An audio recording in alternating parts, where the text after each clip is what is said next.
love riding my bike. I love running. I don't care what they think about it. I love it. At that point, when I knew I was going to win, chills just went up and down my entire body. I don't believe there are any good or bad foods. Food is food. I still feel so passionate about getting that record that I'm like, I'm just going to do it.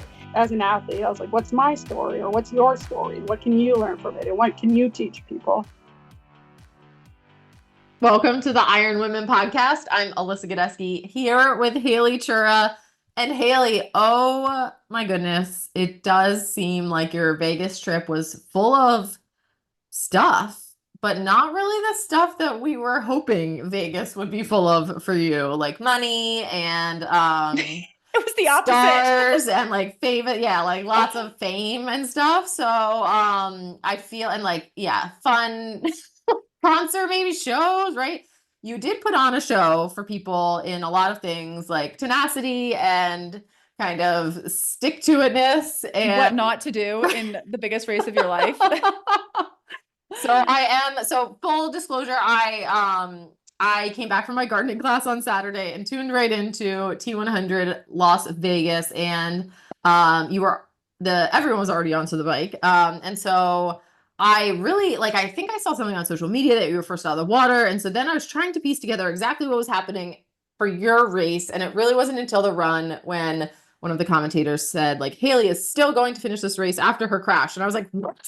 Haley crashed, right? And so I completely missed that. So, and then I was going to go back and rewind, but to be honest, I didn't want to hear commentating speculation of the whole thing when I knew I would be talking to you in a couple days, and you could give me the honest truth about whatever happened in your own play-by-play. So here we are. I am so sorry to see that your trip got cut short, not in the way that any athlete would ever want, but it does seem like you're in good hands and you're starting to make a plan. So plans are good in times of crisis, I feel like. So can you tell me and the listeners a little bit about, I guess from the beginning, kind of what happened?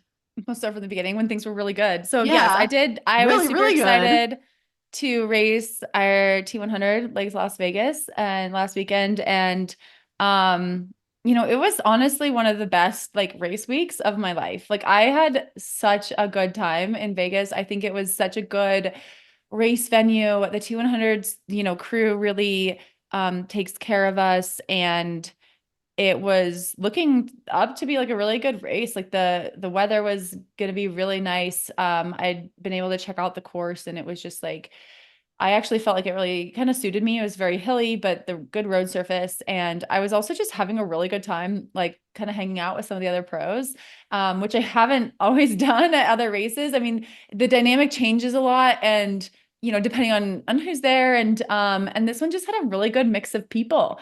It is so funny because I'd given Annie Haug, world champion Annie Haug, a ride to the pool and the grocery store pre-race because I had rented a car because I am American and I need a car. And these are with also these races, when you have a very international field, it really highlights my Americanness, especially in America. I'm yes, I wear bright colors. I'm very loud. I wear white tennis shoes. I like big cars. I like my independence and my freedom. And so it was very much that. I love Taylor Swift. I'm so American, but so I'd given her a ride, and she was offering to she was oh, can I, pay you for the ride? And I was no, here's what you do. You're going to cheer for me when you pass me. I'm picturing this as she passes me one time on the bike. This is how I'm picturing, because this is normally what happens. In races, I'm a pretty good swimmer. So a lot of the times I do get out of the water ahead of people like Annie Haug, and then they pass me on the bike, and I don't see them again. But that's not how this race played out. So it's we had made that deal. I'd had dinner with Tamara Jewett, and just, I don't know, I'd had a pretty good time leading up into this race, and I was feeling actually pretty good. And one of the crazy things we did that I did pre-race was we get to pick pontoon positions in these T100 races. And we were doing a beach start, which is a little bit different. All the other T100 races I've done, we've dove off of a pontoon, but this was beach starts because it wasn't deep enough.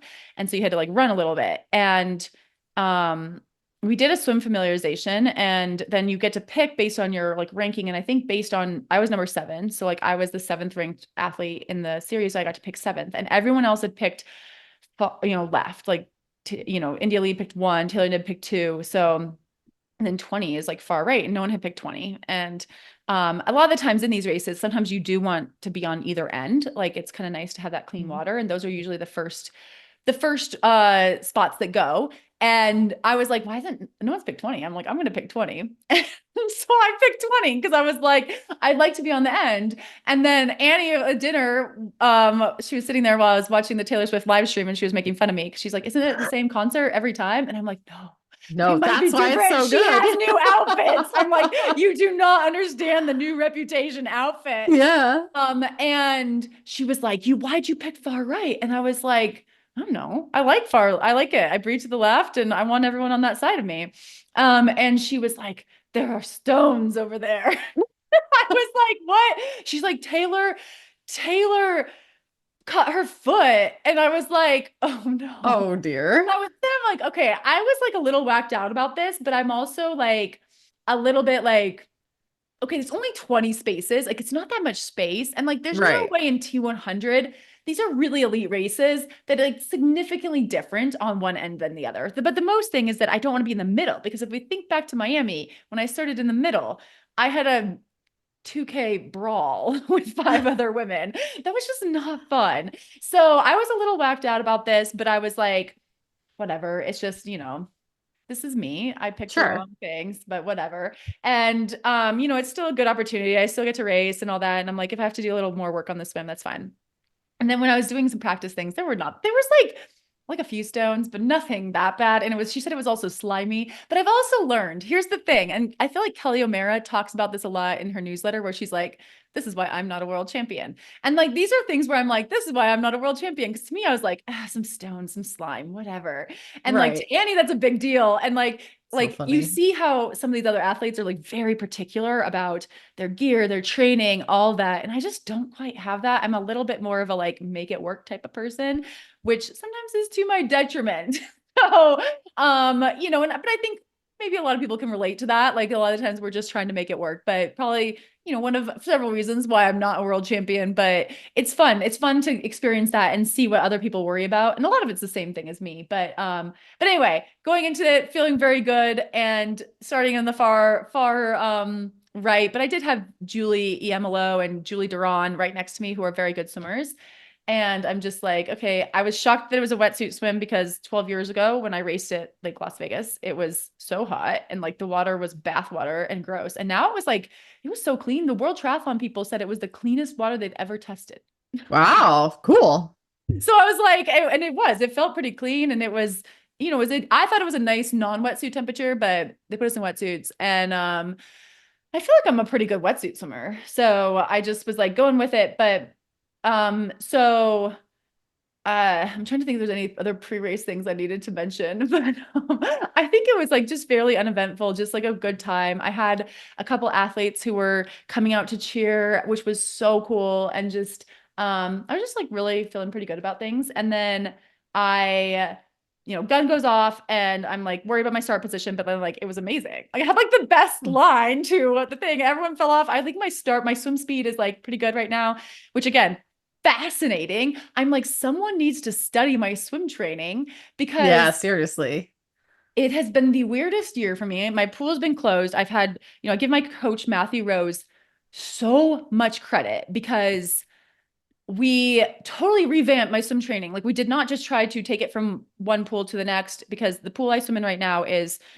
24 yards, rope lane lines, like flags in weird places, very, very wavy, usually 5 to 6 people in a lane. And very, just not ideal. Like I can't get in a good threshold set, because it's very warm. And so I have a really hard time. Like I overheat really easily. And so I just can't do a really hard set. And even Monday before the race, I was swimming fairly easy, short and easy before I left.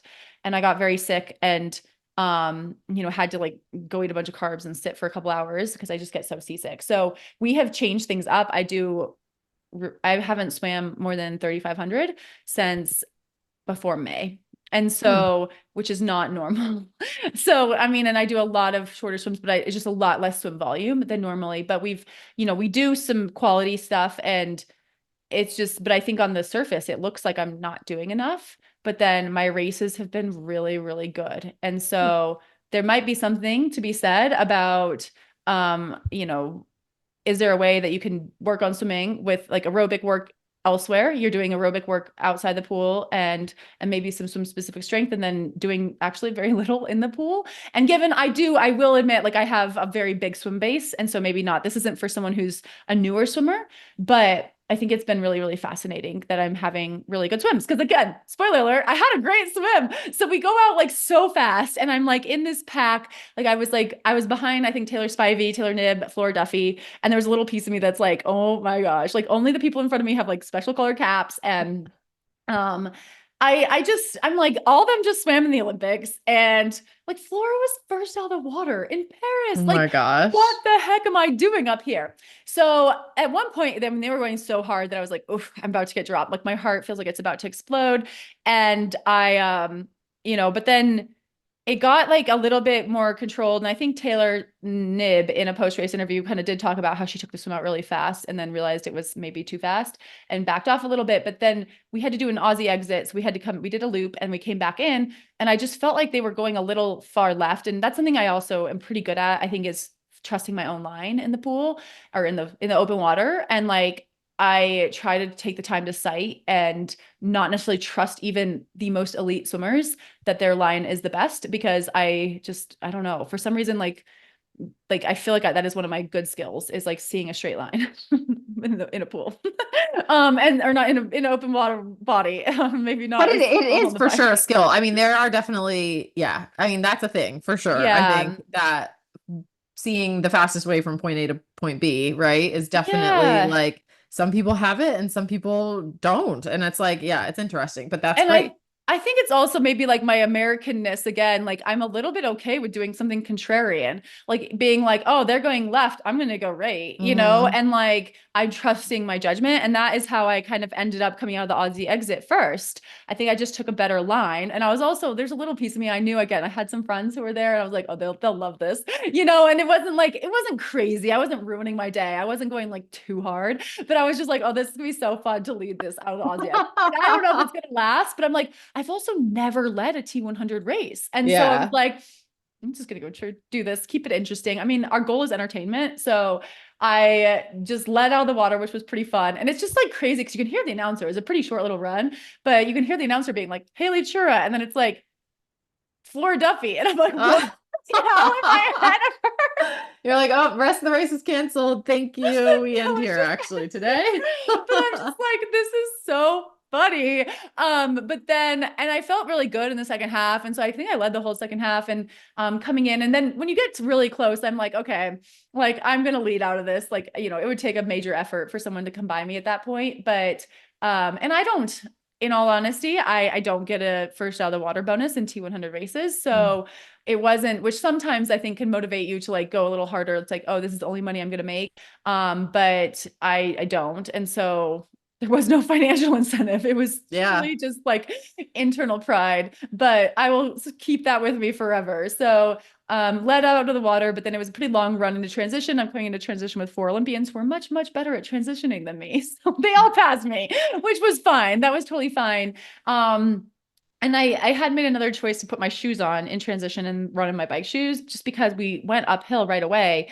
And I just, again, didn't think I had the skills to like get my shoes on that quick. And I will say that first hill, Julie Duran actually came out of the water a little behind, and she passed me going up the hill without her shoes on. And I had shoes on, like I'm clipped in with my shoes on and tight, and she's not. And I was just like, what? Oh, wow. Yeah. I'm like, she doesn't even need like the pull up in her stroke. Oh my gosh. Her pedal stroke, and she can just go fast.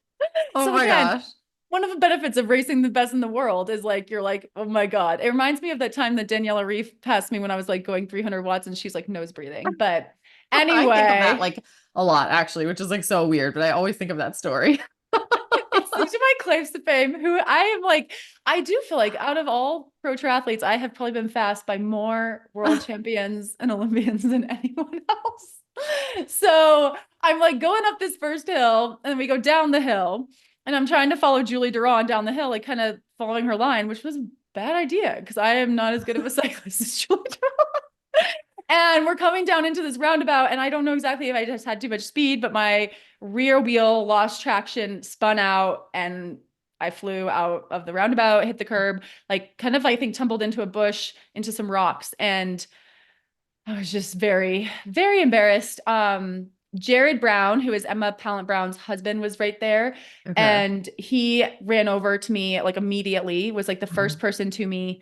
And, you know, was just so calm and kind. And I just like, I'm not super good friends with Emma. I don't know Jared. Like I've maybe met them, but like his kindness in that moment was like incredible. And I am just so thankful. You know, in the time he's like, you know, telling someone else, he's like, tell Emma 3 minutes to the front if you see her come by, and like just taking care of me. And, you know, and he kind of just helped calm me down, where I was like, oh my God, what did I just do? Like, I just like ruined my life. And he was like, were you in a ton of pain at that point, or were you like not even feeling anything? my knee hurt, but he was like, I think your bike's okay. You know, he's like, he's like, I think your rear wheel slid out. And he's like, I think you might be able to, you can still ride your bike. Wow. And so I was like, so it was kind of someone just rationally like talking me through this. And then the medical team, to their credit, by the time I was like getting up, the medical team had arrived and was running over. And then also someone was like asking like who crashed, and Jared was able to say like number 7, Haley Chura, like that kind of thing. And at this point, like some of the other women had come by and I was like just sitting on the curb, and, you know, and I just was like, I don't know what else to do. And I'm like, nothing feels like broken necessarily in that moment. And I was like, I guess I'll just see. I mean, I'm only at mile 1 of the bike. I have a 50-mile bike ride against the best in the world. Why not just keep going? And I mean, in this situation, I think that was just going off of the information I had. My bike still worked. I broke the shifter on my right shift, like at the end of the bar, but I could still shift from the, you know, handlebars, the base bar. And then, you know, so it's just like a little bit wrong, but the bike seemed like it was still working. I didn't have a flat tire. I didn't have rubbing brakes. I didn't have, you know, cracked frame or anything else. So I was like, okay, like, we'll just see how this is going. And my knee hurt. And like, I mean, and honestly, like I think at certain points I was riding okay. Like, and then it would then I would just be doing really bad. And it just kind of got like a little bit like, you know, it was just kind of weird. It was just a weird ride. Like I was like, I had to ride through that roundabout like 4 more times. Oh yeah. So oh my God. that was the other thing. I was like, and every time I'm like, don't crash again. I mean, all my turnarounds were so slow. And I was just like, no. I felt very embarrassed. And I've listened to enough like Brene Brown podcasts. Like, I'm like, cause I'm asking myself while I'm riding, I'm like, what do you feel right now? And I was like, primary feelings, embarrassment and shame. And I'm like, okay, you know, here is your chance. Like, this is not necessarily something like embarrassment. You're fine. You're not going to die of embarrassment. Right. And like recently I've had a lot of people I know have really, really hard life situations. And I didn't, it was thinking about them didn't necessarily help, because actually when I was starting to think about someone who just actually recently passed away, I started like hyperventilating because it was like so tragic. And I was like, okay, that's not good. But I was just telling myself, I'm like, okay, your bad day is that you are riding very slow in a very fast race. And I'm like, in the grand scheme of things, like that's not that bad. And so that was kind of what I was telling myself. I'm like, it's just a few hours of your life. Like, you know, just like, see what's going. And like it was also watching like Annie Howe had a couple mechanicals, so that's where to her credit, she passed me I think 3 times on the bike, because she passed me the first time, she passed me when she got her first mechanical, she passed me when she got her second mechanical. Oh, that's amazing. Every single time she passed me, she was like, go Haley. I was like, someone's gonna start laughing. I was like, are you kidding me? Because also, if you've met Annie Howe, we've had her on the show years ago. We need to have her back. I mean, she's very German, and she's not I don't know if she's necessarily someone who's like rah-rahing everyone as she goes by, but she made good on that promise to cheer for me every time she passed me. That's amazing. So she is, I know her as a super kind competitor, and I don't think she ever cheered for me as she was lapping me, but she always has been super, super kind in like all of them and supportive of like everyone out there racing and things like that. So I'm not surprised that is funny. I do want to ask her if that was going through her head, like, I'm passing Haley again. I have to not miss this opportunity to cheer. She's like, I didn't realize the payment was this much, this many cheers. But yeah, so it was so funny. And then Cecilia Perez, I know, ended up with a pretty major mechanical, I think, where she actually got lapped by Taylor Knibb and she was still racing. And I'm like, okay, there's still women out here. Like, I wasn't even last off the bike. And I'm like, in honor of them, like, I'm just gonna keep going because at the time I was like, I don't think anything's majorly wrong and like I can still ride a bike. And so again, I'm like, this is not what I wanted. And I thought London was bad and whoa, it could get worse. So I'm like, oh man. And so I kind of think though, I think like the nature of some of these shorter, faster things, like I do feel like, and maybe it's just because it's good coverage and you're able to see everything that's going on, but there is a lot going on at times, I mean, there's a lot more, I think, than people think is going on in any given race, right? With just, especially bike mechanicals and kind of gear and like catching, the water bottles as you get go through the aid stations, those kinds of things. Like there's a lot going on when the distance is such that no one's relaxing, and yeah, it's so fast. I mean, it's just the dynamic of things because it's really fast. It's on those loops, right? It's not like, so it's interesting. And I think, like you said, you guys are racing for entertainment purposes and that's how you up the entertainment value sometimes, make it shorter and harder and have a lot going on. So I don't know, but it's also totally possible to do this without crashing. Obviously you've done that several times too, but it's a lot more fun when you don't crash. When you're like, even if you're getting passed by some people, but and I mean, Taylor Knibb is out there racing like so fast. And I'm like, oh my goodness, there's only 5 laps and I'm still going to get lapped by Taylor Knibb. And I didn't, but also to Taylor Knibb's credit, she knew my name. Like she knew who I was, which I know that sounds funny to like say something like that. Cause I'm sure maybe some of our listeners think that like we're all BFF and like everyone and like, no. There's like a lot of people who like definitely don't, or else they pretend not to know me. And it's like, it is kind of nice when the really, really fast people like acknowledge your existence. This was like pre-race and I was like, oh my God, I feel so cool. But anyway, there is a bit of like wow, watching Taylor race is amazing. But I would like it to be like, oh, I'm just a little bit slower, not like I crashed. But I came off the bike and I was, very far behind. I was like, okay, I'll try running. I don't know how I got my shoes on now, knowing what my injuries are now. How I got those shoes on is like beyond me. But I got my shoes on and at this point my knee was the thing that was hurting the most. And I was just like, okay, I'll just see how it goes. And going down the first downhill out of transition. I mean, even like the technical official was like, are you okay? And I'm like, no. I was like about to start crying going down this first downhill because I was like, oh my God, this hurts so much. And again, I don't know why I kept going. We could talk about this a little bit. Like in certain races, I think in Ironman and like the age grouper in me is like, oh, you signed up for this, like finish it, like no matter what. These T100 races are a little different because I think they're about performance. And that was what was going through my head at certain times. I'm like, I am not performing. Like, should I stop? Because I'm running so slow. I'm getting lapped. It's a 6-lap course. I'm getting lapped by like everyone. I was at lap 3 when Taylor Knibb finished. So I'm like halfway through the run and I can hear it because the laps aren't that big, but like they're big enough that they felt really big. And there's times when I'm like thinking, I'm like when I'm in an Ironman having a bad race, it's kind of like, well, my flight's not till Tuesday. Like, and you kind of get absorbed into the age grouper field and you're not alone out there at all. Like you still have a lot of people around, even if you're way behind the winner. You still have a lot of people around. This one, I'm like, well, my flight's not till tomorrow, but like all these aid station volunteers thought they'd be done, and all these people are still out here working because I'm still out here. And so this is not just impacting me, it is impacting like everyone. And so there was a lot of like back and forth. Like I was asking, like, is there a cutoff? Like, I don't know. I've never. Well, they still had the men's race, right? So everything was they had still there for 15. Yeah. So I mean, maybe they were getting a break in between, but I doubt they were completely shuffling volunteer shifts, right? I mean, maybe. I don't know. Yeah, I have no idea. And so that was just like, those thoughts were going through my head because you're just like very alone. Like there's no one else out there. Like literally I'm the only one on the course after like, everyone's done. And so it was like, and there were moments when my knee felt fine. And that was honestly when I started the run. I usually run with gels in my hand.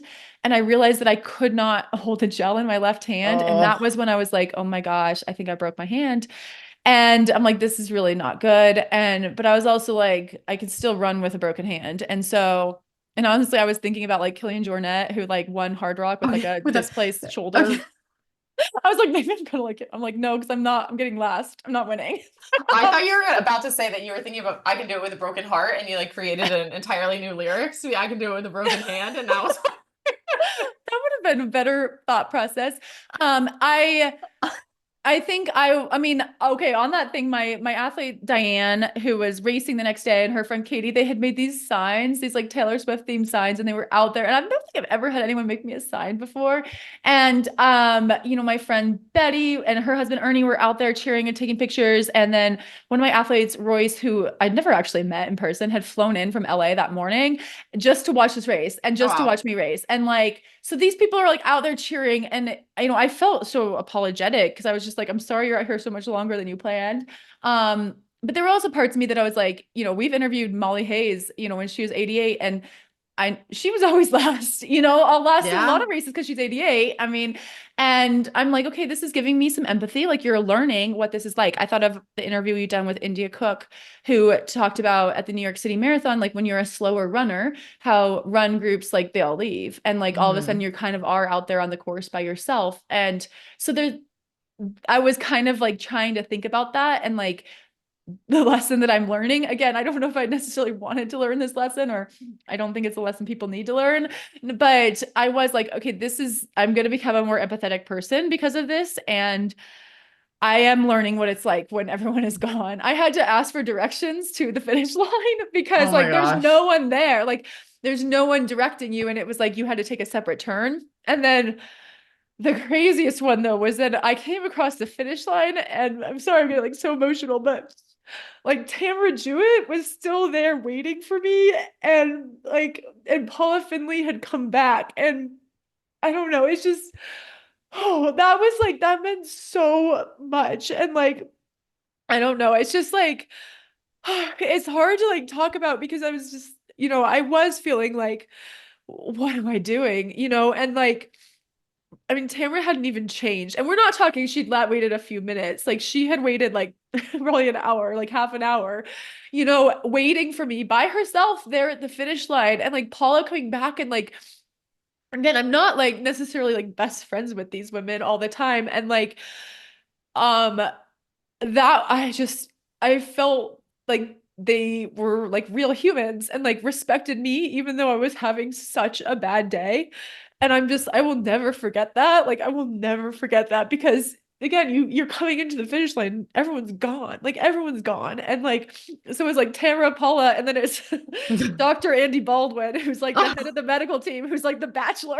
Yeah, I was gonna say for folks who maybe aren't our age, like for our younger listeners might not even know this, but yeah, one of the like early bachelors, I feel like in the very like the OG seasons. And so I know he's still the medical director for yeah. T100. So these are like the three people at the finish line, like that were, well, there to welcome me. And the medical team for T100 did like whisk me away, and they were really great. That's Like awesome. Andy Okay. Baldwin, I have a lot of respect. I mean, I honestly only really ever knew him as The Bachelor, and like, you kind of have an idea of what you think of The Bachelor. And he was a great doctor. I It was follow really him on Instagram, so I've seen him. He has done like a lot since The Bachelor, and but yeah, I think like that's hilarious though that I did not realize he was doing medical at T100 these days. Yeah, that's where he is. But and the whole, I mean, I had so much attention from the T100 medical team. They did such a good job like cleaning me out. I had like gone into like a really prickly bush or like a cactus or something. So I had a lot of needles in my hands, and they pulled out like every single one on my hands and my leg, and like kind of did an initial assessment and like really cleaned up my hand, and like and basically told me I like needed to get x-rays. And so I got out of there, and like thankfully I'm so thankful again that I had help there, because the next step was like I wasn't necessarily supposed to fly out until Sunday, and we're probably talking that's like 1 p.m. on Saturday, and like I needed to get home. That was like clearly I was like, oh my God, how am I getting home? Like I only have one working hand. I have so much luggage. I have to pack a bike.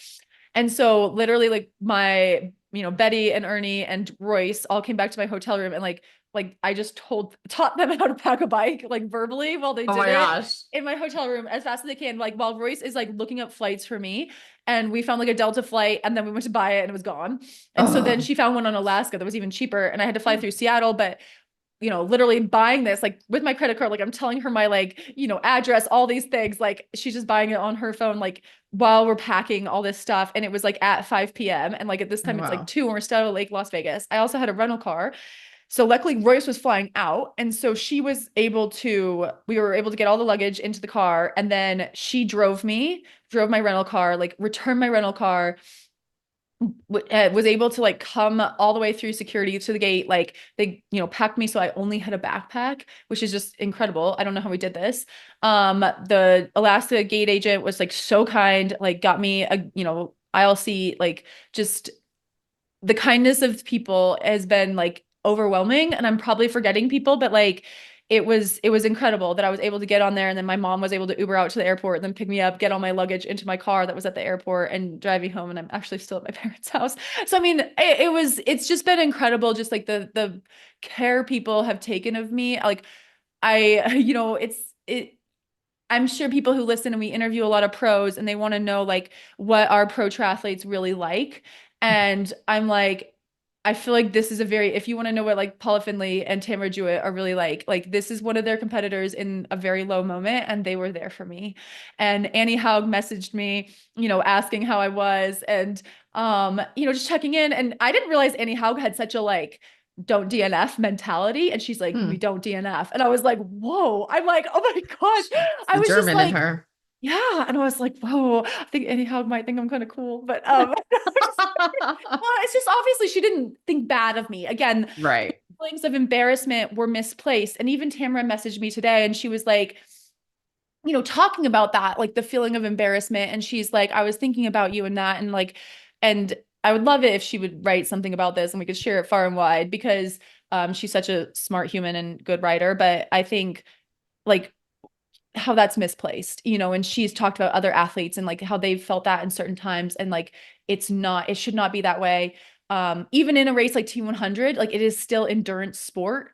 And so like keeping going even when you are far behind should not be shameful. And so maybe that's also what we've learned through this. And if it helps anyone who's ever, been last in a race, then it's worth it. And or even last by like a lot. Like we're not talking like London last, I was like, a couple minutes behind. It's like whatever. But this was like last. But and when there's only 20 people, I came back and I'm so thankful here in Bozeman. I'm just thankful for the people in my life. Honestly, like my athletes, I like realized I coach a really, really nice group of people. And there's several medical professionals among them. And I was able to send them my x-rays, and they were using resources and like giving me really good advice.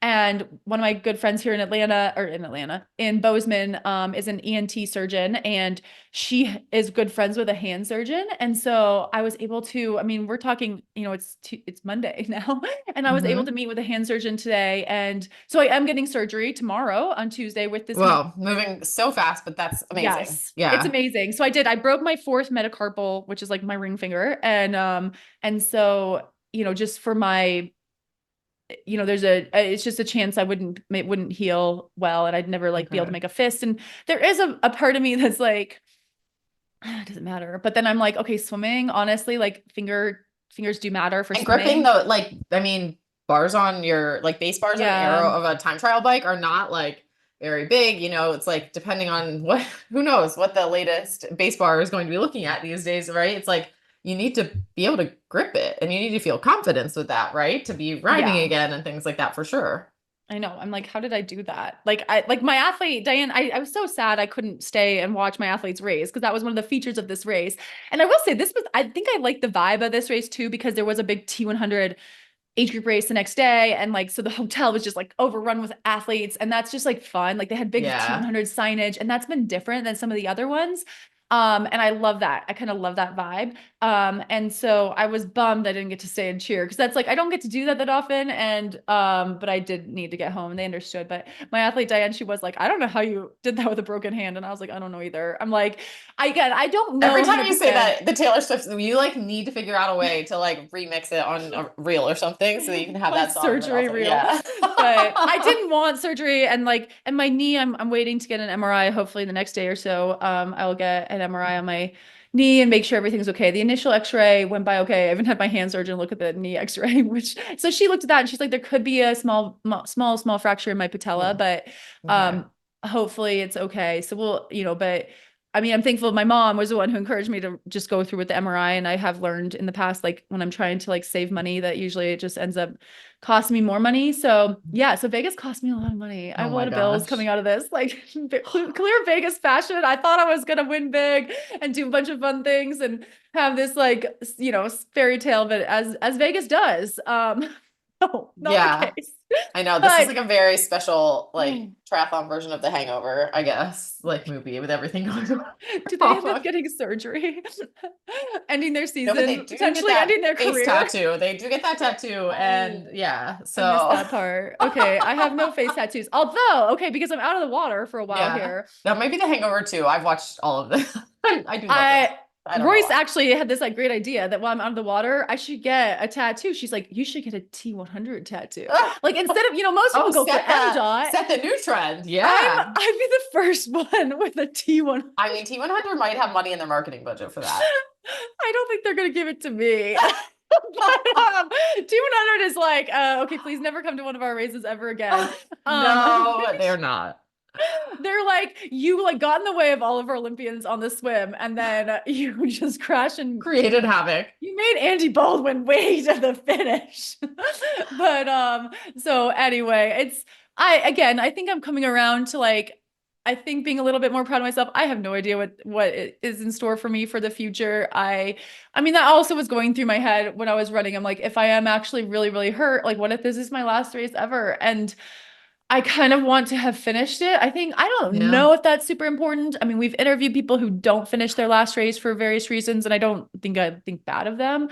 But so I'm not sure on that if that was the right decision or not, but we'll see when I see how damaged my knee is. But people have been, again, incredibly kind. And if something else came out of this weekend, it was learning that triathletes are actually like a really cool group of people, and that's probably one of the reasons why I've stayed in the sport as long as I have. Yeah, and I mean, I have to give T100 their like dues, and not having been out there, you can confirm or deny this, but it seemed like from their social media, like it's just they help facilitate kind of like a closer group, right? With whether it's where people are staying or like, I don't know, it looks like they take you out to like show you the run course, right? They did some social media with like people on golf carts and like some people running and like things like that. So I think they I should have run that. I wish now I had, because I was like, oh, I'll sit in the golf cart, and I could have run with Taylor Nibb, and I was like, I could have had a nice run on that golf cart. But I think they do a good job of facilitating kind of relationships, which is something like I remember, Challenge, I think always did a great job with that when I was racing and would go to some challenge races and stuff. I feel like they're, that part of it is like something that they, whether intentionally or not, are helping to foster. And I think, which is awesome, because triathlon as a professional can be really lonely. Like you travel a lot of places by yourself, you're on your own.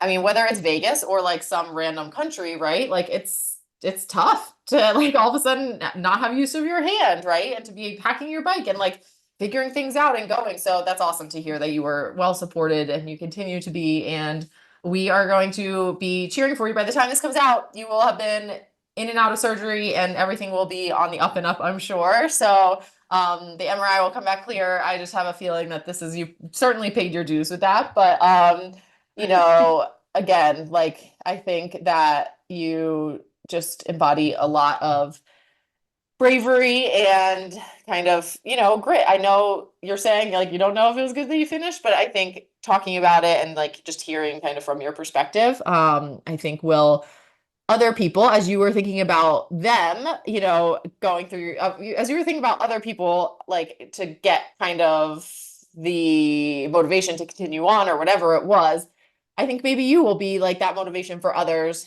to come. And I think that is super important. Like we need good and bad performances to help people find their best on certain days too. So I don't know. I wish people only good performances. I know. Well, we do wish that, of course, but it's sport and bad stuff happens. I mean, I have had, I think what pro in the world hasn't had kind of their share of some rough times and stuff, but it is really good to know that you felt like supported and people, thank you to Paula and Tamara who came back out to make sure you were supported in that. I mean, that's unbelievable. That's awesome. They could have, definitely not been worried about that. Yeah, they definitely didn't have to do that. And it does just show some of the class within the pro field. And I know we'll see what happens with all this, but I mean, again, I'm really happy. The hand surgeon I met with today, like she is awesome.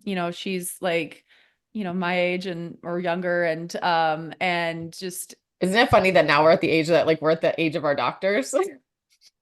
I don't know. I'm like such a weird person with age, but I just like, I don't know. I'm feeling optimistic. I'm actually feeling better after meeting with her. Like our pool closed while I was gone. So there's no pool open in Bozeman right now anyway. Yeah. So you don't need to swim. You're just going to get some tattoos and recover and put this behind you in the next phase of things. I was supposed to be on If We Were Riding this week. And so I need to apologize. Or maybe they want me on post anesthesia post. I gotta reach out and find out. Because I was supposed to fill in for Kelly and I'm like, that might be a little bit extra crazy ride. Yeah.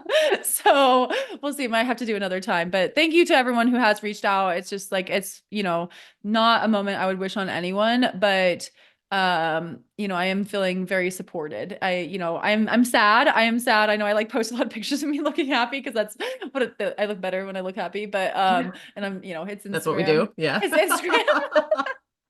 But I'm so I feel very, very supported, and so it's hard this year because I feel like I was having one of the best seasons of my career, which is bizarre this far in. And then I feel like I'm like, wow, you just F that up, but maybe not. Maybe there's, long-term things will come out of this. And just because this moment happened doesn't mean the rest of your season hasn't been one of the best in your careers, right? So it can still be one of the best. And you're like, and then this really shitty thing happened at the end of it, but it's not like it takes away the other results, right? So it does take away some future opportunities in the next few months. But I think that it's still, it doesn't do anything to take away what you've done. And I think, there's many of us hoping that we'll still be seeing you on T100 start lines come 2025. So, I mean, if it's for the entertainment, who else could they be having? So we'll just leave it at that, I think.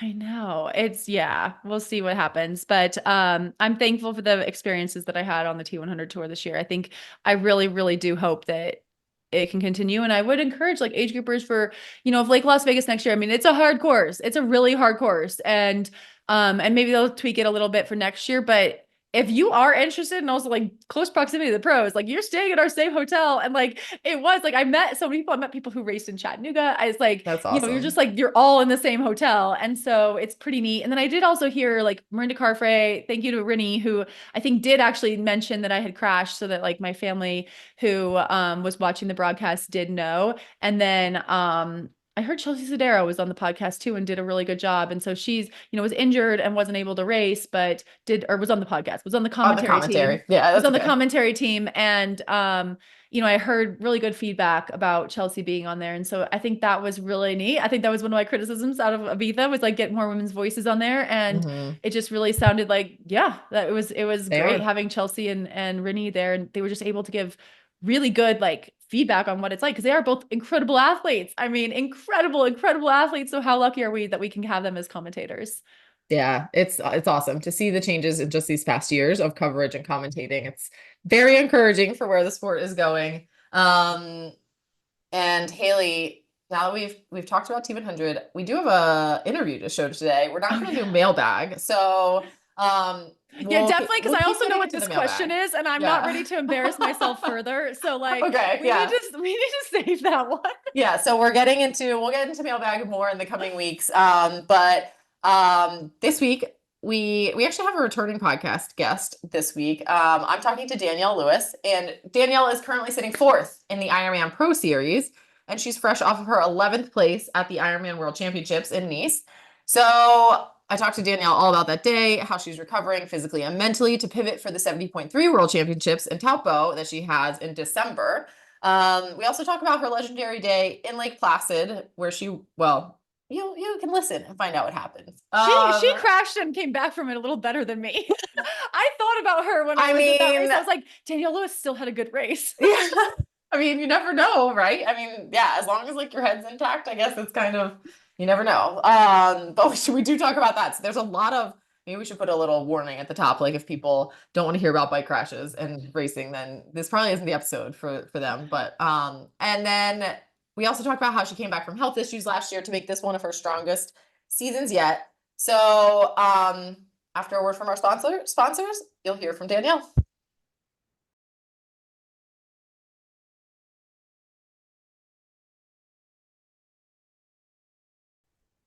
Hi, Danielle. Welcome back to the IronWomen podcast. Thanks for coming today. Yeah, thanks for having me. I'm happy to be here.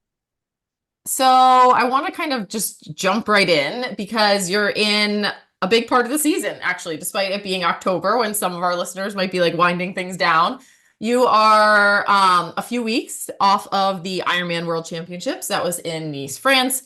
And you're you're probably in the middle of like the thick of training for Ironman 70.3 training, which is in Taupo in December. So, post race in Nice, you were 11th.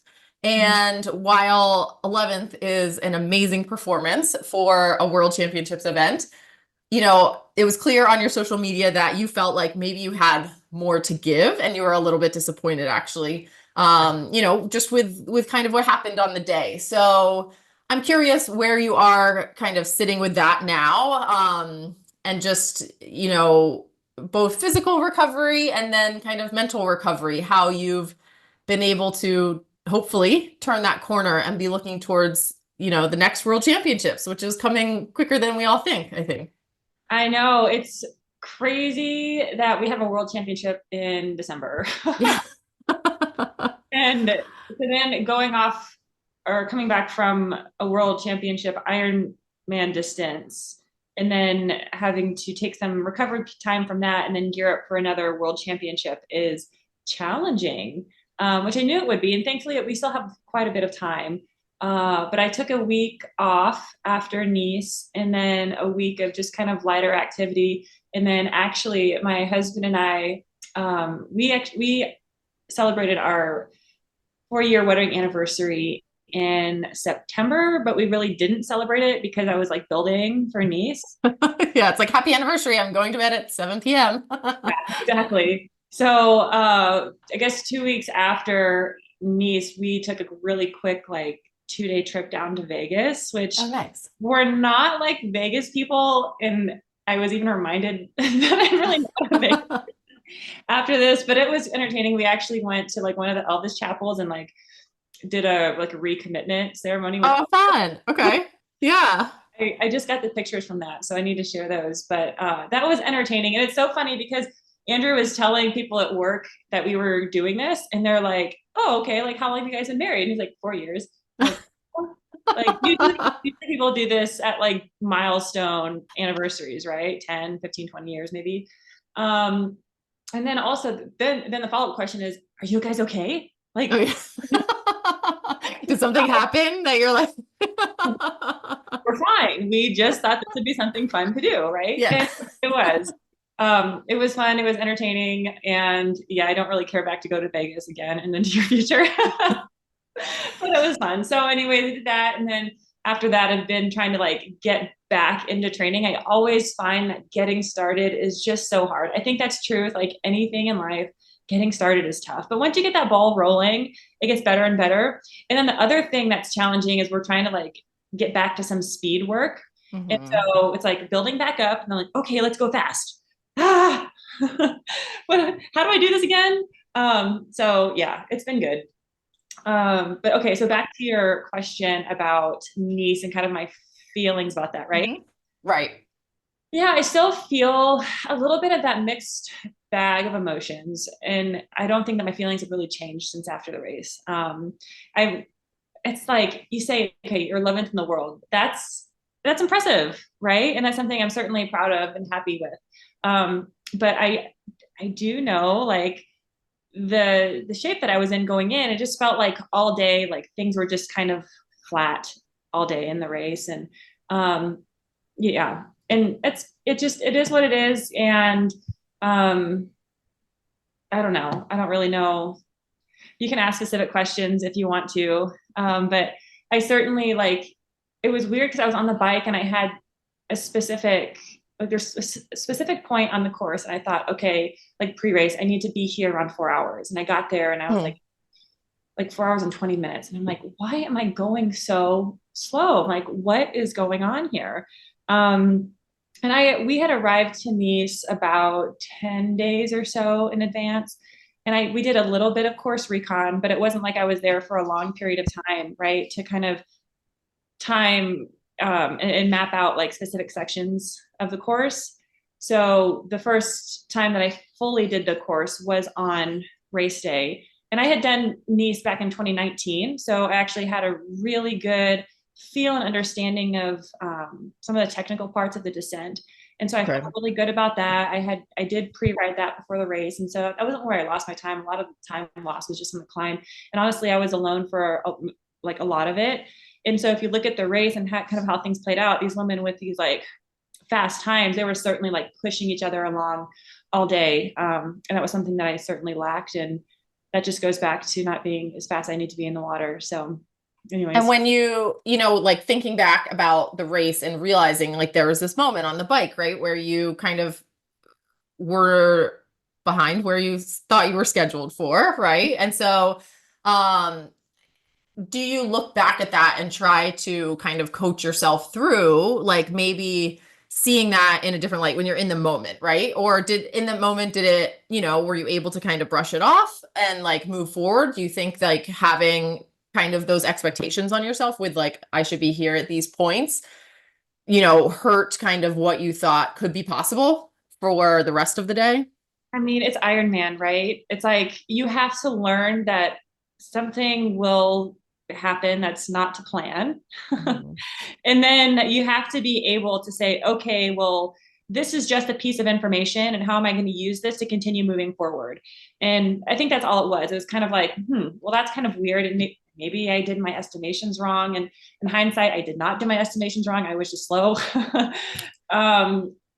Relatively speaking, I was slow. And so, yeah. And yeah, no, I don't think I took it like in a bad way. It was just kind of like, that's kind of a bummer, but I'm just going to ride this descent as I know I can ride the descent and just do my best that I can for the rest of this. Yeah.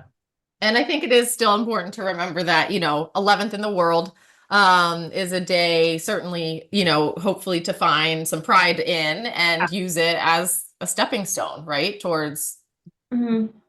And I think that, and I can look back at the day too, and because I was a bit slower on the bike, I didn't have quite as much nutrition that I needed. Because it was within that last about 25 minutes or so when I started feeling like I need more calories and I didn't have the calories I needed. And I was like, this is not a good time to be feeling this way because you still have to run a marathon.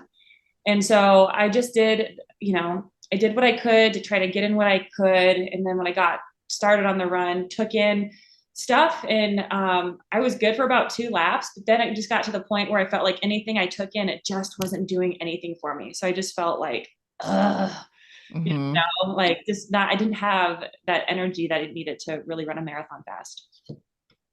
And so when you talk about, you know, switching gears now and thinking about like, okay, you have to get back in it, one, right? And get kind of back into structure. And then 2, also layer in this piece of intensity and, you know, trying to get a bit faster and get some speed back in the legs before December.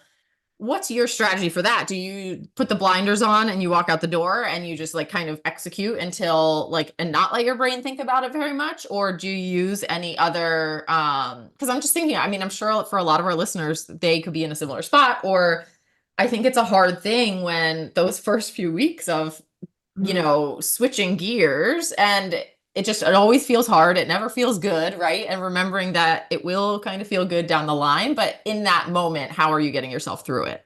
Yeah, certainly. Like if you think about like in workouts, for example, it could be in bike, more so I'm seeing in the run too, you start doing a track session, right? And your first few reps are like, oh, come on, legs. And then after a few, it's kind of like you're kind of pulling these band-aids off. It's kind of like a scab, right? Mhm. That you're just kind of taking off. It doesn't feel good, but then once it's off, then you have more movement and you can move quicker. And so I'm kind of finding that some of my first track workouts that I've had, I was getting faster as I was going on because things were just kind of opening up. And like the body knows what to do. And I just think it's important to remind yourself the body does know what to do, right? As endurance athletes, we've been doing this stuff for a long period of time. And it's just a matter of time. Like, and you have to keep reminding yourself too, there is a lot of time. I think, what is it, like 8 or 9 weeks now until 70.3. Mhm. Like that's a really healthy amount of time for a solid training block. It's not going to feel super easy at the start, but things will start like settling in and you'll get there. You just have to be really patient with it and try to stay positive because it is easy to get down on ourselves. So the other thing for myself, I'm sitting fourth in the pro series. Mhm. And that's an interesting dynamic to this whole year, right? And so I think if I didn't have the pro series, I might be a little, honestly, probably a little bit more deflated thinking about trying to prep for New Zealand. But at the same time, like, can I squeeze into this top 3? So that would be the goal. Awesome. And so I think Ironman fitness as a scab is like going to be a good analogy forever in my brain for, for a while now. And so Danielle, last year you raced in Hawaii, you didn't finish, and then you kind of came out of that and took time to figure out some health issues. You've been working hard at turning that around, and clearly you've raced a very full, successful season coming out of that. So can you talk a little bit about what they were? Are they like behind you at this point? And did they change anything for your training throughout this whole year? Yeah. So last year I had some really weird issues with some like tremors in my kind of like low back glute areas. And what it was doing was affecting me primarily in the run where I'd be running. It's like my legs plural, maybe just one side, sometimes both, but the leg would buckle from under me.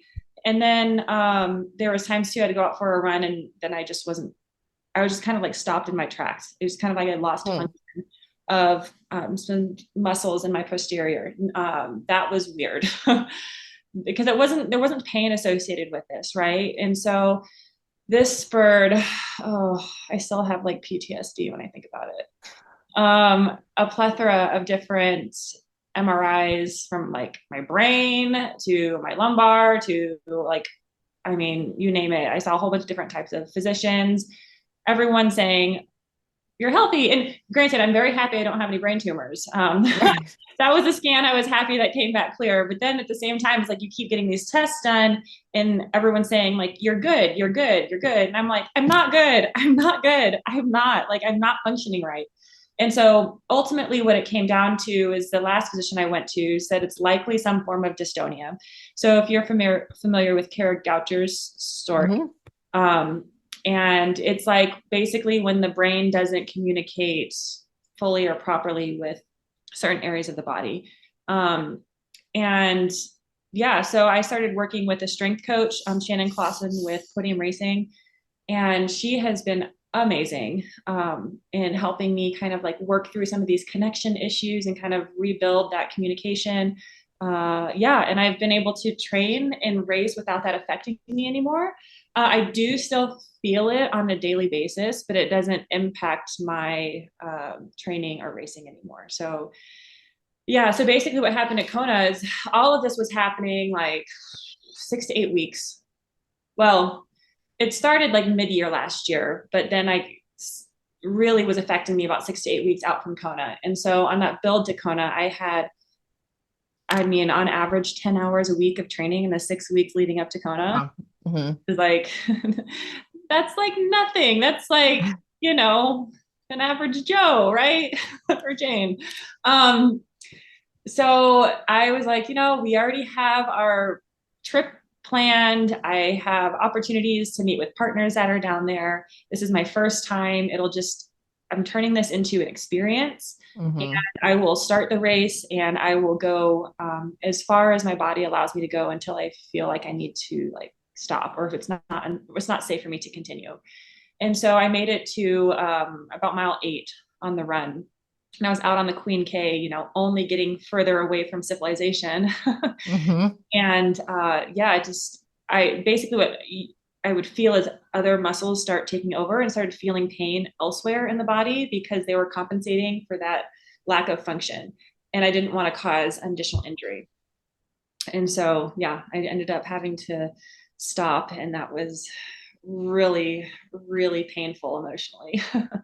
Yeah, but it, you know, in a way, you can probably, you know, maybe think of the silver lining as you did get to go there. You did get to experience the course, right? And the women will be returning there next year, right? And so you did get at least to, you know, kind of experience. I mean, very few athletes, I think, really nail it on their first time anyway there. And so just getting the experience has to be something in the positive column. And so, you know, since you have seen Nice, you have seen Kona, what's your perspective on the World Championship being in those locations? You know, the last couple of weeks, Haley and I have talked a bit about the courses like specifically. So I think people are familiar with that, but just, you know, were you as a pro, like a little bit doubtful of the fact, like, could Nice hold up to a World Championship level event? It sounds like you raced in 2019, so you had some insight there, but you know, what was your thoughts going into that, like, Nice versus Kona perspective? And are you excited that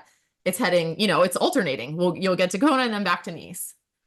Yeah, so personally, I don't mind if the race moves around, but I would prefer if the men and women were on the same weekend. And one of the main reasons is because my husband also races. And right, so ultimately we're in a position like we have to choose who's going to do a world championship. And, you know, my career at this point is taking priority over that. And so he's having to sacrifice his goals of going to a world championship. I don't find that fair for him. And so, and then also at the same time, like, I think Nice is a spectacular course for a world championship. I think Kona requires I mean, they both require a very specific set of skills.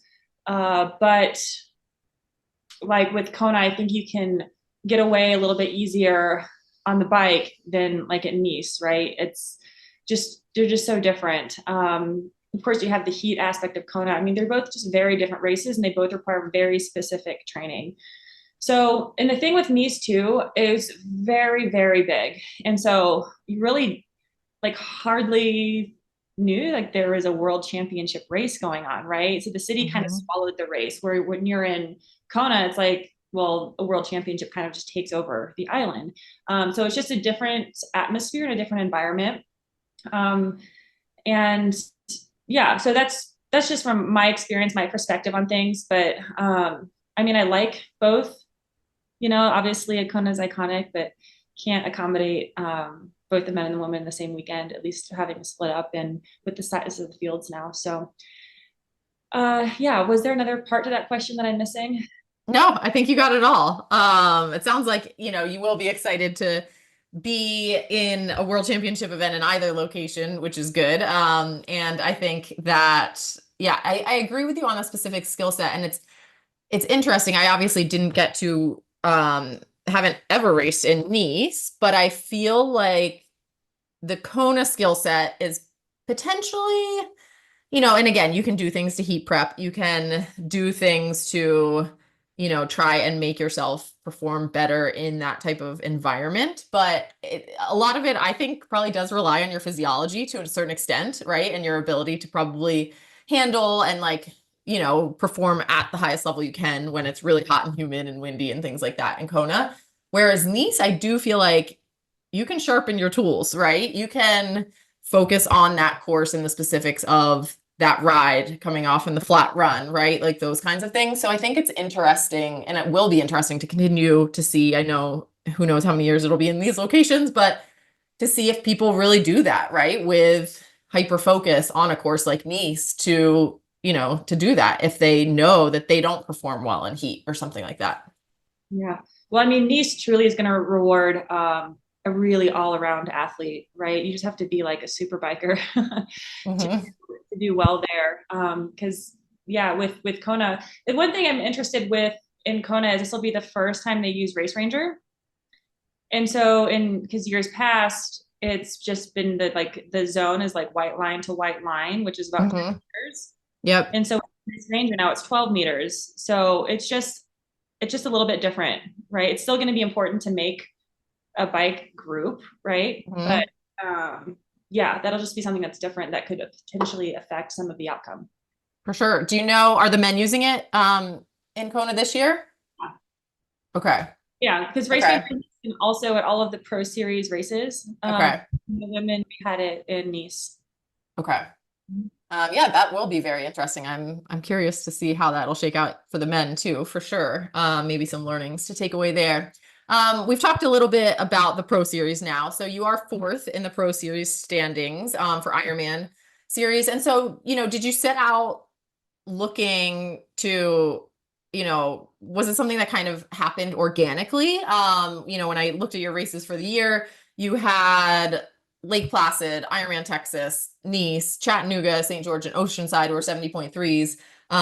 You threw in Challenge Roth as a fun bonus, right? Not in the series. So I'm curious kind of how it all evolved, and at what point were you really like was it pretty early in the year that you were like, oh, this series could be a great thing for me? I mean, honestly, when it was announced, I knew that it would be a good opportunity for me, just because a 70.3 and full distance suit me really well. There's the T100 series, but then with that, like the swim deficit that I've historically had, that would make those races pretty hard for me to actually perform well. But with the 70.3s and the full distance, I mean, I have a track record of being able to perform relatively well at both. So I was like, okay, like, let's go for it. Let's do it. And yeah, I was pretty aggressive at the start of the year with doing Pro Series races, and then even throughout the year. And then Challenge Roth too was a good opportunity. Like, it was really nice to not have anything tied to it, right? It was just kind of like, let's just go have some fun and do a race over in Germany, which we've never done before. I also had some things that I was trying to sort through with my nutrition in the long distance. And thankfully, like, I do not believe that I would have won Lake Placid if I did not do Challenge Roth, because I actually fixed some big issues that I was having. And that really hindered my performance in Texas. So yeah, that was one of the reasons why I wanted to do Roth as well.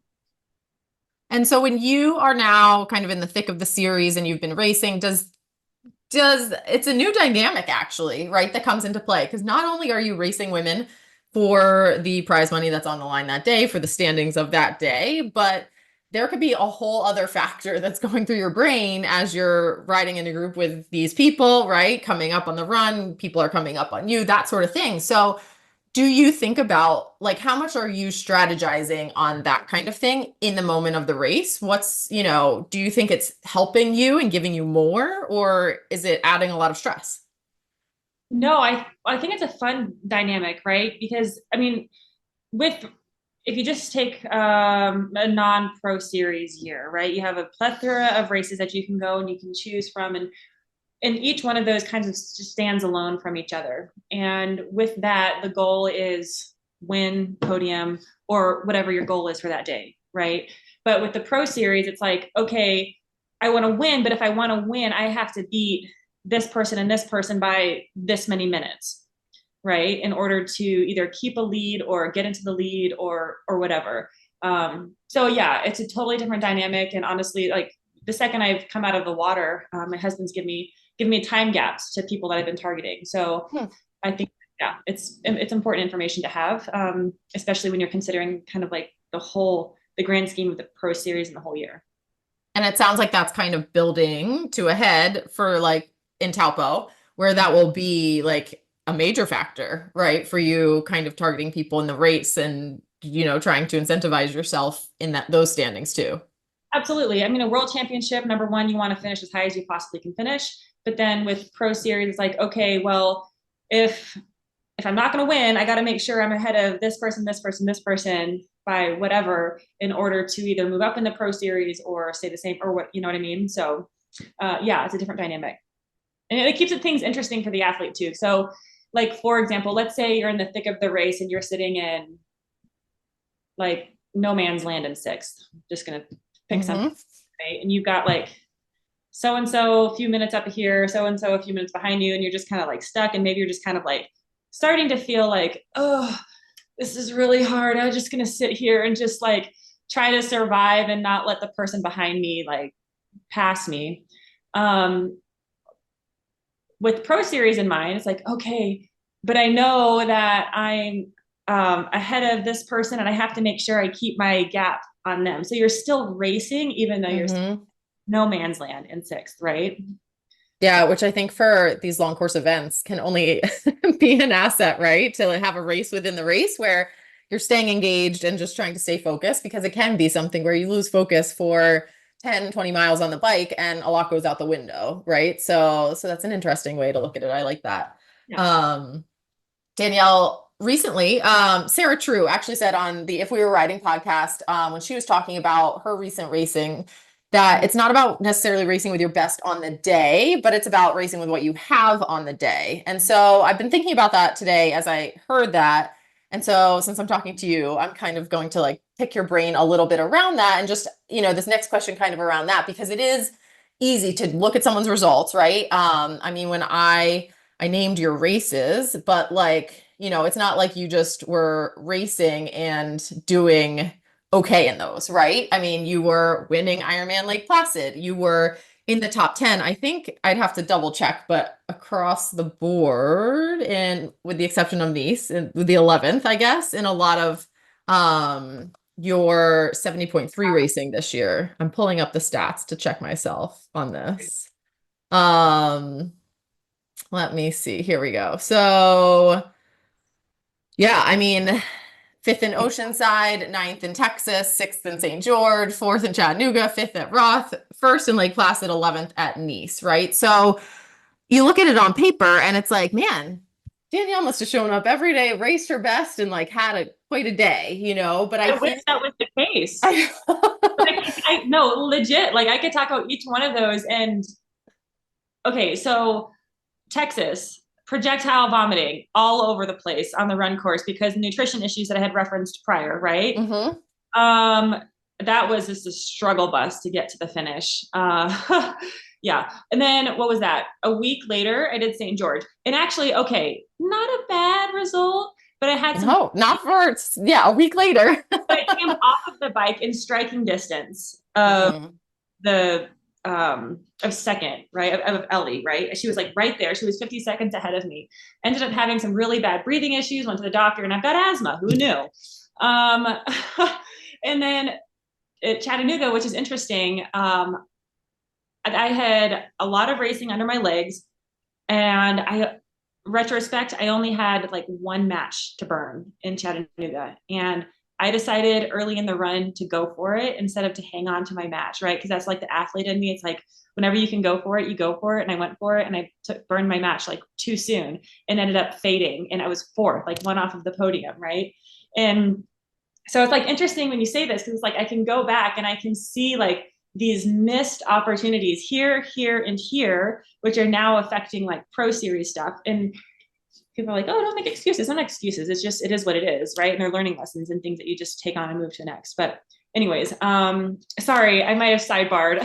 No, you're fine. And I think it's such a big part of the sport because it is Ironman, right? Something is going to go. That's why they tell you Ironman's like about having a plan B, a plan C, right? And just like, because very few people are sticking to plan A all day and having this like magical experience, right? With 70.3 or Ironman. So when you look back at this season, I guess my question would then be to you, taking the paper results off the table, what race are you most proud of this season? What am I most proud of? Oh, there's certain, like, I just like think back. I haven't thought about this yet. So now you're just like, I know. You can talk it through. Yeah.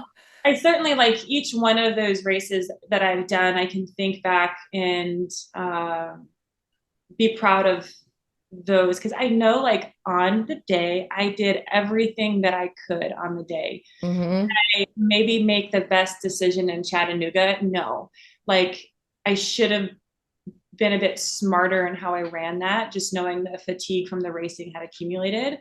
But you take that, you learn from it, you apply it to the next. But I am proud because also in the majority of my races this year, I've come off the bike within that striking distance of the leaders. And that's like a first for me, because historically my swim has crippled me so much that I'm still having to like really play catch up. But I found myself more and more like actually in the race this year, which has actually been a new experience and pretty exciting. And I've had to learn the dynamics of what that means to be in the race.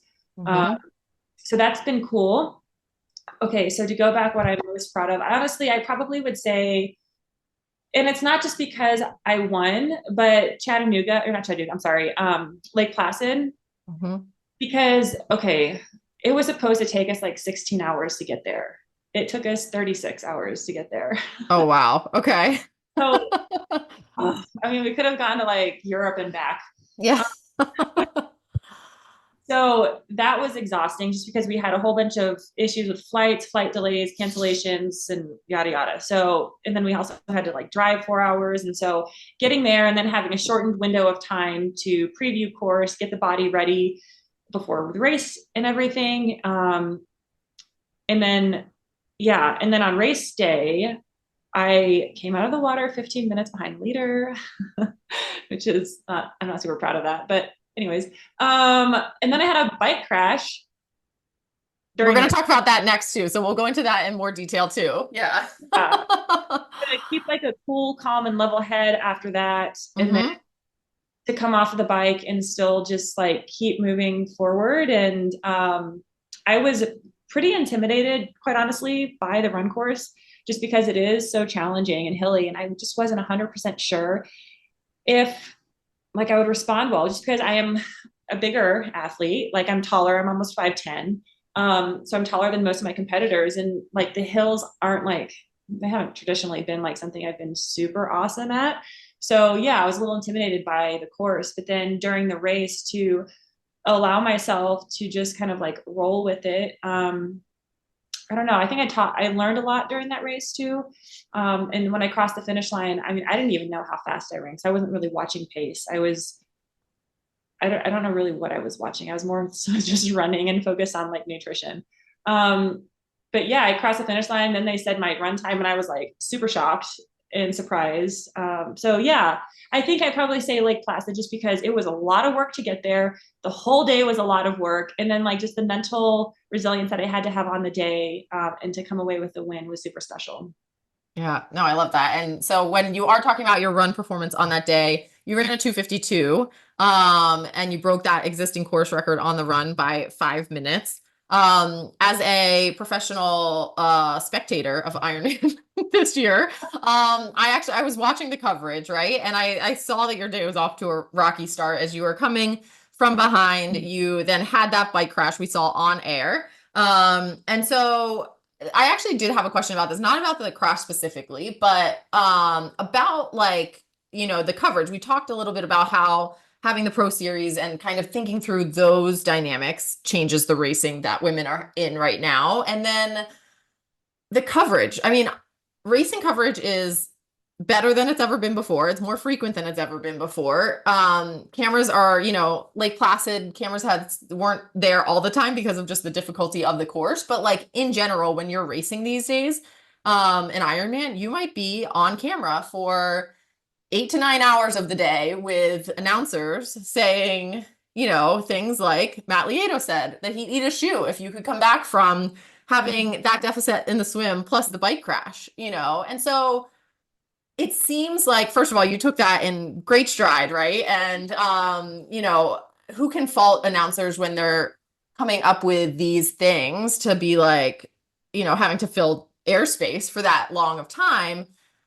But does it affect you as a racer, right? As an athlete to now be, in the thick of your career and have this dynamic changing because it's changing so fast. I mean, we think to a few years ago when we were racing and you could race and no one knows what happens in the, the minutia of the race. So how, have you thought much about that? Has it changed kind of just who you are as an athlete and how like your mental resilience to take that right after a race? Well, I've gotten to the point where if a moto comes back to find me and film me, then I think, ooh, I must be doing something well. Just keep going. Yes, I like that. Okay, that's Really, good. because never had I ever had cameras be interested to come back on the bike course. I'm like, where's Danielle? Nope. Yeah. Usually it's like filming the top like few people, whatever. But the Pro Series has done a good job this year and kind of telling the stories on the entire race day. And coverage has certainly been better, coming back and showcasing different athletes instead of just having maybe the top one or two, maybe three athletes on the coverage. Nice coverage wasn't very good. They didn't do a good job with that, perhaps because of the nature of the course. But for the most part, the coverage has been a lot better and it's been good. But I think that it definitely gives you a bit of a psychological advantage when you have a camera in your face, right? You want to make sure you look good, right? You want to make sure you stay in aero. You want to make sure like you're going fast. So I think that if you're somebody that just has a camera on you all the time, like that's an automatic advantage that you have just mentally to keep yourself dialed in and in the race. Yeah, no, I think absolutely. I think that if people can be seeing it that way, that definitely helps. Do you go back? It sounds like does your husband, I'm sure like tons of people were telling you guys what Matt was saying on that day, right? And like things like that. So do you go back and listen to coverage? Do you is your husband kind of watching things while you're out on the bike, and then does he tell you afterwards, or are you just like out of sight, out of mind, you might catch it later? Well, I don't have a clue what's going on with coverage when you're racing. Right. I will say though that like oftentimes in races, I think about like, what story do you want to tell? So this thought crosses my mind, because when you are in the race, it's very much you, your power or your speed, your bike, right? It's just like you in this moment, and it's you and your feelings, what your body's feeling, what you're feeling in your mind. And you don't always think about the big picture. You don't think about like seeing a tracker, right? Because people at home are sitting there watching, oh, so-and-so is moving up, and this is the time gaps that you have from here to here. Like that stuff is still happening. I don't know if this makes sense, but like I often try to take a step back and have this like bird's eye view of myself, like in the race, and trying to visualize what's actually happening and the whole picture of the race. And that somehow has a way of keeping me really engaged and in the moment, be like, okay, like don't get down on yourself if you're not feeling awesome, like just keep going. And then as far as like the coverage goes, like afterwards, sometimes I go back and watch, sometimes I don't. I think maybe it depends on like how I feel about how the race went. Sometimes I'm like, okay, we're done with that and we're just moving on. Yeah. Or sometimes there's like, well, I want to go back and see like these specific sections to see if I can learn something. Sometimes I like to watch my competitors to see if I can learn things about them. Yeah, I find it helpful. No, it's cool. It's like an aspect of having game tape in our sport, which I never would have really thought could be there. And it's coming along for sure. The 2025 Pro Series schedule is out, which I was also just like, whoa, this is probably like some of the most advanced planning I feel like pros have been able to do in quite a while. Because a lot of times, they kind of like eked information out to people. So, super nice that you can kind of be thinking about that at some point once you're ready to be. But aside from the Pro Series, the other Ironman kind of pro races are out, and a hometown race for you in Boise is happening, and it's happening with a pro race next year. So are you like, come hell or high water, I am racing in Boise? Are you like, I don't know, we'll have to see how this series shakes out kind of thing? Because Boise will not be part of the Ironman Pro Series, but there will be a pro race there. One thing I found interesting too is, and I'll say this because it relates, but Boulder is just a men's race next year. Oh, okay. We saw that on the list, and then Happy Valley is the women's race. So I found that interesting. So, and I say that because I know that there's a lot of the Boulder crew that are interested in the Boise race. And so Yeah, so it'll be interesting to see the turnout for here. But I am so, so, so, so excited because I love Boise and I just want everyone to come to Boise and I just want to show off our city because I just Did you hear the rumors? Like, did you know kind of ahead of time maybe that there was like talk of that coming? yeah, maybe. Yeah, so Good. I mean, I would hope that Ironman would touch base or like someone would talk to the pro living in the city, right? And like just get feedback, right? I mean, as things shake out. So I would hope that someone kind of clued you in and maybe you were able to talk to some people about it. So I have been in communication with the Ironman staff, the Boise staff, for a while now, and kind of helped with the announcement. You may have seen on my social media, I had recorded an announcement about the race, and so yeah, so helping with that, and then just trying to be available to them as best as possible, just to give information about the course, and because a lot of the folks that are involved with the race don't necessarily live here. And so I've been really trying to get them connected to the locals here that can give relevant and helpful information.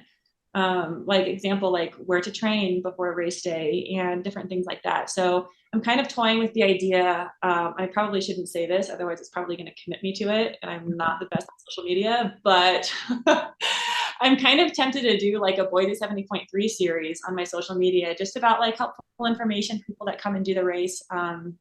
Yeah, like I said, it's a really great place to train. We have mountains, foothills, farmland for riding, and we have really great places to swim, a beautiful aquatic center.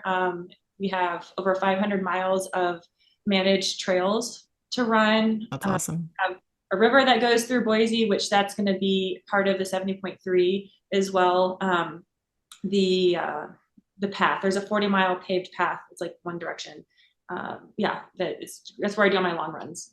So yeah, I'm excited. Nice. Yeah, no, and looking at the schedule, I did notice that it's 6 days out from Lake Placid where you could be returning as the defending champion there. But as we heard earlier, racing a 70.3 6 days after an Ironman is not something that would be totally new to you, right? So, because we were just talking about Texas with St. George. So, it's true. It's possible, but it's not doing a 70.3 after Lake Placid. It's doing a 70.3 a week after Lake Placid, which is after like all of these other races that come beforehand, right? So but you can sleep in your own bed. I'm sure it'll be fine, Danielle. I'm melting at the idea right now, probably because we're like late into the season right now, and I want to sleep for 5 years. Again, as the professional spectator, I'm just trying to get all the drama I can in these races to be watching. So that would be great for me. So, thanks. I watched the race, and I actually talked to someone in the mayor's office, and he's like, "You're racing, right? That'd be awesome. See like a local like win the race." And I'm like, "Okay, first of all, no guarantees, buddy." And then, do they have relays? You should have been like, "I'll do a relay with you," right? And like do something like that, and then do Pam into it too. And then suddenly maybe it would be like he's not as interested. That's a great idea. So I feel like tiered options. A would be racing, B would be relay, C would be there, be super involved, host some like swim, bike, run meetups before the race kind of thing, which I think would be cool. So I don't know. Yeah. Well, super cool. I think regardless, it's pretty rare for Ironman Pro to actually get the race in their hometown. So that'll be really awesome. I'm glad you're excited for it too. And Danielle, that's all I had for you today. Thank you so much for taking time out and talking to us right now as you kind of switch gears, get ready for Taupo. I and all of our listeners will be cheering for you in New Zealand, and I'm sure you will get some kind of much deserved rest after this long season there, but we're eager to see what happens, how the series plays out, and we know you're going to fight for it. So we're happy to watch that. Well, thank you. I'm also very excited to go to New Zealand because we're going bungee jumping right after, so I'm very excited. These like post-race plans you guys have with like the Vegas trip and then bungee jumping. I mean, I think that you're onto something with these fun events afterwards. I like to give myself something to look forward to, especially like in a race. If things aren't going well, it's like, okay, well, I get to do this afterwards. So yay. Okay, let's go. Yeah, totally. Well, thanks so much. And we wish you all the best in your prep these next few weeks. Thank you so much. Thanks so much to Danielle for taking time as she starts gearing up for 70.3 World Championships to chat with me. Really appreciated that insight, and we'll be wishing her all the luck as she gets ready to race in New Zealand in December. Haley, I'm wishing you all the luck for your surgery tomorrow.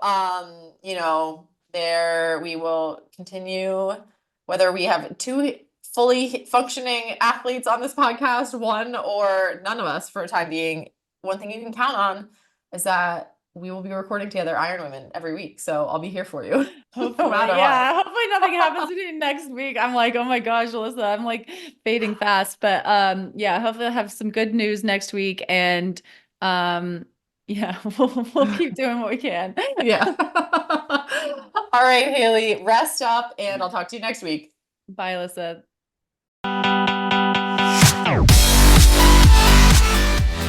You've been listening to the IronWomen podcast hosted by Haley Chura and Alyssa Godesky. IronWomen is a production of Feisty Media and is edited by Lydia Russell and produced by Ella Natishan. Head to livefeisty.com to find more podcasts, stories, and fresh perspectives. Thanks for listening.